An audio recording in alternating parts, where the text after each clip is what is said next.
اب رمضان شریف بھی آ رہا ہے، اور آپ کو معلوم ہے ہم نے رمضان میں پڑھائی رکھی ہے، چھٹیاں نہیں رکھی۔ جب میں نے حسنین شروع کیا 1999 میں، تو اللہ نے میرے دل میں یہ بات ڈالی کہ رمضان تو علم کا مہینہ ہے، انا انزلناہ فی لیلۃ القدر، اور چاروں آسمانی کتابیں رمضان میں اور سارے صحیفے رمضان میں۔ اپنے اللہ کو کیا پسند تھا اس مہینے کا۔ حضرت ابراہیم علیہ السلام پر چھوٹی کتابیں اتری یکم رمضان کو، حضرت موسیٰ علیہ السلام پر تورات اتری 2 رمضان کو، حضرت داؤد علیہ السلام پر زبور اتری 6 رمضان کو، حضرت عیسیٰ علیہ السلام پر انجیل اتری 12 یا 18 رمضان کو، اور اللہ کے نبی پر قرآن اترا فی لیلۃ القدر، لیلۃ القدر میں اترا۔ تو سارا آسمانی علم رمضان میں اترا۔ سارے مہینوں کے نام عربوں نے رکھے، محرم، صفر، ربیع الاول، ربیع الثانی، جمادی الاولیٰ، جمادی الثانی، رجب، شعبان، رمضان، شوال، ذوالقعدہ، ذوالحج۔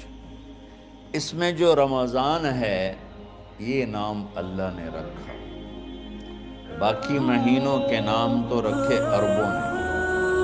پھر ان کی زبان پہ اللہ لایا رمضان، چونکہ ابھی تو دنیا بھی نہیں بنی تھی اور اللہ نے قرآن کی تلاوت فرمائی تھی، تو اس قرآن میں تھا شہر رمضان الذی انزل فیہ القرآن۔ تو رمضان کا نام اللہ نے پہلے سے چن رکھا تھا، پھر ان سے رکھوا دیا۔ رمضان کہتے ہیں رمض یرمض، جل جانا، جل جانا۔ رمضان کو رمضان کیوں کہتے ہیں؟ کہ اس میں گناہ جل جاتے ہیں۔ مسلمان پہلا روزہ رکھتا ہے اور اس کے گناہ اللہ جلانا شروع کرتا ہے، اس کی بھوک پیاس کی آگ میں گناہوں کو ڈالتا ہے، جلاتا ہے۔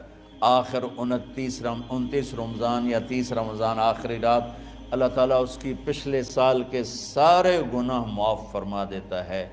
تو اس کو اس سے تشبیہ دی گئی کہ جیسے جلنے سے چیز ختم ہو جاتی ہے، رمضان کے روزے کی بھوک اور پیاس کی تپش سے اللہ تعالیٰ پچھلے سال کے سارے گناہوں کو معاف فرما دیتے۔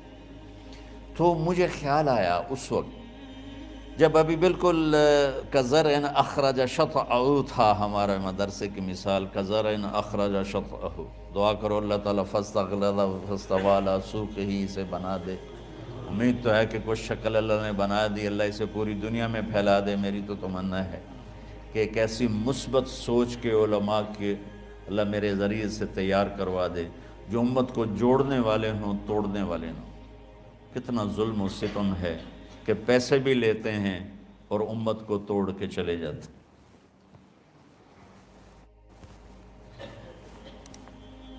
میں نے ایک خطیب سے کہا تم یہ منفی تقریریں کیوں کرتے ہو، تم مثبت کیوں نہیں کرتے؟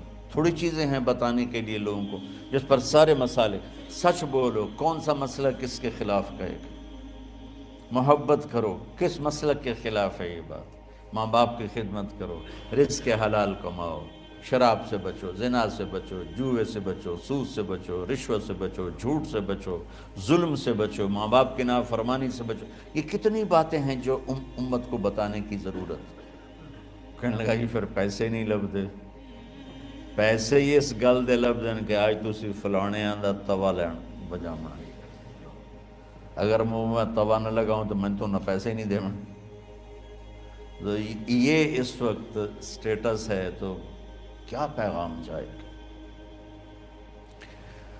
تو اللہ تعالیٰ آپ کو مثبت بنائے۔ رمضان میں چونکہ سارا علم اترا تو مجھے خیال آیا کہ ہمیں رمضان میں چھٹی کرنا تو ایک ایسی عادت ہے، کوئی سنت تو ہے نہیں، تو مجھے رمضان میں پڑھائی کروانی چاہیے، چاہے تھوڑی ہوگی، روزے کی بھوک بھی ستائے گی اور رات کے جاگنے کی وجہ سے نیند بھی ستائے گی، لیکن اس میں ایک لفظ سینکڑوں لفظوں پہ بھاری ہوگا غیر رمضان۔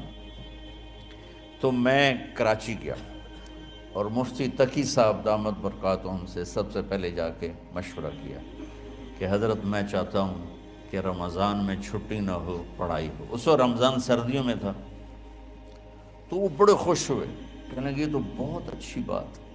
اصل میں ہمارے اکابر نے رمضان میں چھٹیاں اس لیے رکھی تھیں کہ سارا سال تو عبادت ہوتی ہے بالواسطہ، پڑھنا پڑھانا عبادت ہے ایک واسطے کے ساتھ، اور روزہ، نفل، تہجد، تلاوت یہ عبادت ہے بلا واسطہ۔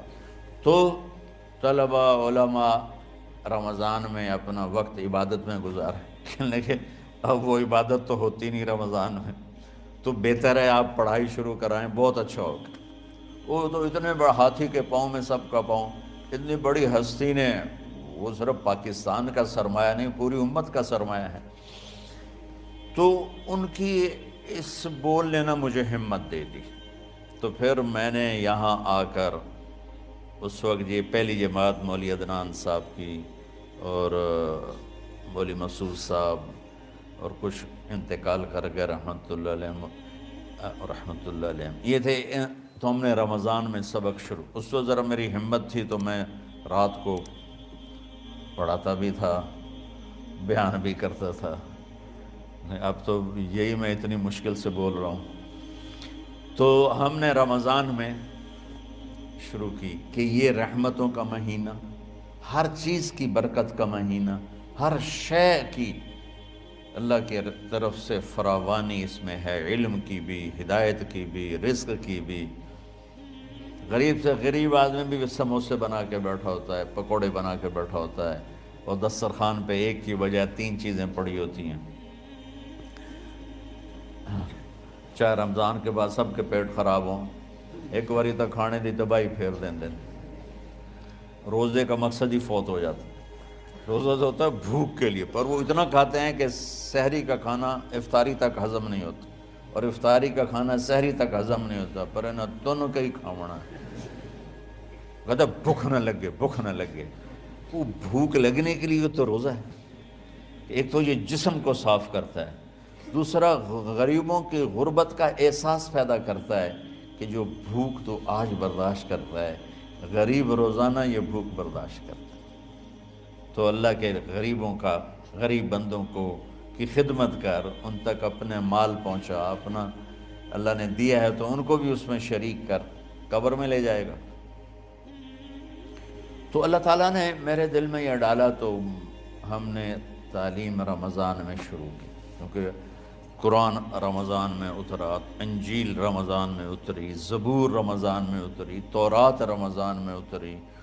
پھر اللہ نے اس مہینے کا نام خود رکھا شہر رمضان، شہر رمضان۔ اس میں شب قدر رکھی، اس میں رات کی ایک نماز۔ اچھا، پہلی امتوں پہ روزہ فرض تھا افطاری سے افطاری، افطاری سے افطاری، بہت شدید تھا، 24 گھنٹے کا روزہ۔ بس افطاری کے بعد آنکھ لگ جاتی تو روزہ اگلا شروع ہو جاتا تھا۔ تو ہم پر بھی پہلے ایسے ہی روزہ اترا، افطاری سے افطاری۔ تو ابن سرمہ رضی اللہ تعالی عنہ اونٹ چرانے والے تھے، وہ شام کو لوٹے تو بیوی سے پوچھا کوئی افطاری کا سامان ہے؟ انہوں نے کہا ہے تو نہیں، میں کہیں سے لے آتی ہوں۔ وہ گئیں افطاری کا کوئی سامان لینے، ان کو تھوڑی دیر ہو گئی اور ان کی آنکھ لگ گئی، تھکے ہوئے تھے، سورج ڈوب گیا۔ جب وہ آئیں تو ان کا ہائے سرمہ تو ہلاک ہو گیا۔ کہ کیا ہوا؟ کہ اگلا روزہ شروع ہو گیا کیونکہ تیری آنکھ لگ گئی۔ تو انہوں نے کہا چلو کوئی بات نہیں، لیکن ظہر کے وقت بے ہوش ہو گئے۔ ایک روایت میں آتا ہے نماز پڑھنے آئے اور گر گئے، اور ایک میں آتا ہے گھر میں بے ہوش ہوئے۔ تو جو بھی صورتحال تھی اللہ کے نبی کو پتہ چلا۔ کیا ہوا سرمہ کو؟ کہا جی وہ افطاری کر نہیں سکے تو روزہ شروع ہو گیا تو بے ہوش ہو گئے۔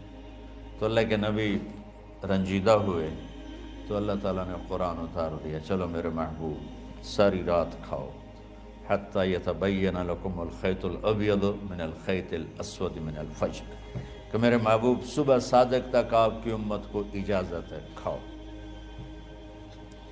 پہلی امتوں پر افطاری سے افطاری، لیکن ان کی نماز تراویح نہیں تھی۔ تو ہمیں اللہ تعالیٰ نے دیا سحری تک پوری رات۔ اچھا ایک صحابی آئے، یا رسول اللہ میں تو مارا گیا۔ آپ نے کہا کیا ہوا؟ کہا میرا روزہ تھا، میں بیوی کے پاس چلا گیا۔ آپ نے کہا تو پھر تو غلام آزاد کر، کفارہ دے۔ کہا جی میں تو خود غریب آدمی ہوں، غلام کہاں سے آزاد کروں، خریدنا پڑے گا۔ آپ نے کہا 60 مسکینوں کو کھانا کھلا۔ کہ میں آپ مسکین ہیں، میں کینوں کھانا کھلاؤں؟ آپ نے فرمایا پھر آخری ہے کہ 60 روزے رکھ، مسلسل رکھنے ہوتے ہیں جو کفارے کے ہوتے ہیں۔ وہ کہنے لگا ایک روزے چاہے کم کیتا ہے، 60 روزے اچ میں کی کروں گا؟ تو آپ نے فرمایا اچھا ٹھیک ہے بیٹھ جا۔ بیٹھ گئے۔ تھوڑی دیر ہوئی تو ایک انصاری صحابی کھجوروں کا ٹوکرا لے کر آیا، یا رسول اللہ یہ صدقے کی کھجوریں ہیں، تقسیم فرما دیں۔ تو آپ نے فرمایا بھائی وہ کدھر ہو؟ کہا جی بیٹھا ہوں۔ آپ نے کہا ادھر آ، یہ کھجوریں لے جا اور 60 گھروں میں تقسیم کر دے۔ سبحان اللہ، اللہ نے اس امت کو لاڈ لڈائے ہیں، یہ اللہ کی لاڈلی امت۔ عجیب واقعہ یہ، کہنے لگا یا رسول اللہ، اللہ کی قسم مدینے میں مجھ سے غریب کوئی نہیں، آپ ایسا کرو یہ میرا کفارہ مجھے ہی صدقہ کر دو۔ تو آپ اتنا ہنسے کہ یہ آخری دانت نظر آنے لگے۔ بہت کم ایسا ہوتا تھا، فَضَحِكَ حَتَّى بَدَتْ نَوَاجِذُهُ، ایسا ہنسنا آپ کبھی کبھی ہنستے تھے کہ آخری دانت پورا منہ کھل جائے۔ تو آپ اتنا ہنسے کہ آخری دانت تک نظر آنے لگے۔ تو آپ نے کہا اچھا جا لے جا تیرے واسطے، لیکن یہ صرف تیرے لیے اور کسی کے لیے نہیں ہے۔ تو جب ایسی خیانت ہوئی تو اللہ تعالیٰ نے دوسرا حکم بھی اتار دیا، باشروہن، کہ تمہارے لیے بیوی بھی حلال ہے، کھانا بھی حلال ہے جب تک صبح صادق نہیں ہو جاتی۔ لیکن اللہ نے ہمیں ایک نماز عطا فرما دی جس کو ہم آج صلاۃ التراویح کہتے ہیں۔ میرے نبی کے زمانے میں اسے قیام اللیل کہا جاتا تھا۔ تراویح کا نام کب پڑا اس کا تو مجھے پتہ نہیں، کہیں نہ کہیں لکھا ہوگا، لیکن صحابہ کے دور میں اس نماز کا نام تھا قیام اللیل۔ اس لیے حضرت عائشہ رضی اللہ تعالیٰ عنہ کی روایت ہے جس سے 8 رکعت والے حضرات استدلال کرتے ہیں کہ رمضان اور غیر رمضان میں اس کو امام بخاری نے قیام اللیل کا ہی عنوان دیا ہے، آپ نے 11 رکعت سے زیادہ نماز نہیں پڑھی۔ ایک ضعیف روایت میں ہے کہ آپ نے 3 دن پڑھائی نماز، یہ تو صحیح روایت ہے۔ کتنی رکعت پڑھائی؟ تو ایک ضعیف روایت میں ہے کہ 20 رکعت پڑھائی۔ اچھا ضعیف روایت سے عبادت ثابت نہیں ہو سکتی، حکم شرعی۔ تو جب حضرت عمر رضی اللہ تعالیٰ عنہ نے سب کو، اب میرے نبی کے دور میں 3 دن کے بعد آپ تو آئے نہیں کہ کہیں فرض نہ ہو جائے، تو صحابہ اپنے طور پر قرآن سنتے تھے ٹولیوں میں۔ صدیقی دور میں 2 سال وہ فتنوں میں گزرا، تو اس میں بھی اسی طرح چلا کہ ٹولیوں میں ہوتے تھے۔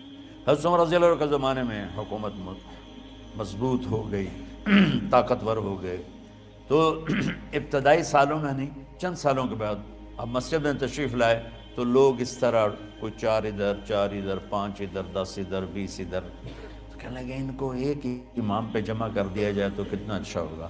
تو آپ نے سب کو اکٹھا کیا اور ابی بن کعب رضی اللہ تعالیٰ عنہ کو امام بنایا اور سب کو ایک نماز پہ جمع کر کے 20 رکعت کا حکم عطا فرمایا۔ تو حضرت عمر کا یہ عمل اس حدیث کو مضبوط کر دیتا ہے کہ چونکہ میرے نبی نے کہا علیکم بسنتی و سنت الخلفاء الراشدین من بعدی، کہ میری اور میرے خلفاء راشدین کی سنت پر مضبوطی سے عمل کرنا۔ تو حضرت عمر کا جو 20 رکعت طے کرنا ہے، اگر ان کا اپنا اجتہاد ہے تو بھی ہمارے لیے عمل کے لیے کافی ہے، اور اگر ان کو یہ یاد ہے کہ میرے نبی نے 20 پڑھی تھیں تو اور زیادہ اچھی بات ہے۔ لیکن بہرحال جو 8 پڑھتا ہے ہمارا اس پہ بھی کوئی اعتراض نہیں، چونکہ وہ بھی حدیث کے ساتھ بات کرتا ہے، اور باقی پوری امت 20 پڑھتی ہے ان پر بھی اعتراض نہیں۔ میں ایک جگہ سے گزر رہا تھا، نماز کا وقت ہو گیا، اہل حدیث کی مسجد تھی، میں وہاں نماز پڑھنے چلا گیا تو ایک بہت بڑا اشتہار لکھا ہوا تھا، 20 تراویح ثابت کرنے والے کو 5 لاکھ روپے انعام۔ کہ کس قدر بے وقوفی ہے اور کس قدر احمقانہ یہ امت کی باتیں ہیں کہ 20 تراویح، سینکڑوں سال سے امت کا عمل 20 تراویح آ رہا ہے۔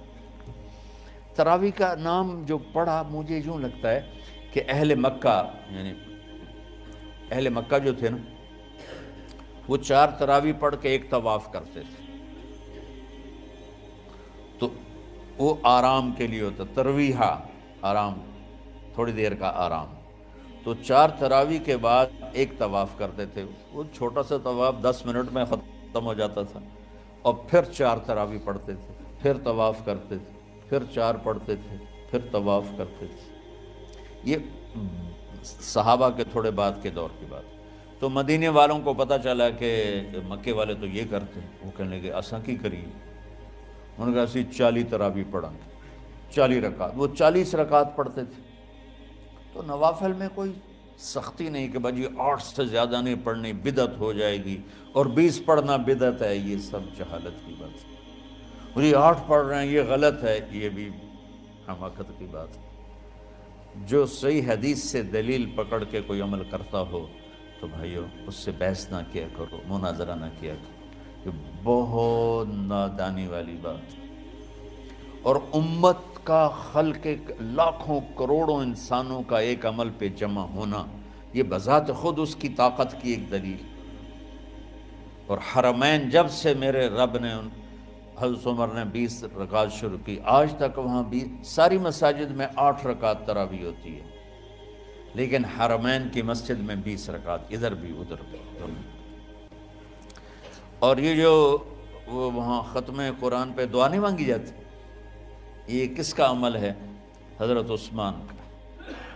حضرت عثمان نے اپنے دور خلافت میں تراویح پڑھانے والے سے کہا جب قرآن ختم کرو تو دعا کرنا۔ وہ کہنے لگے جی کیا دعا کروں؟ کہ جو تیرے دل میں آیا کرنا۔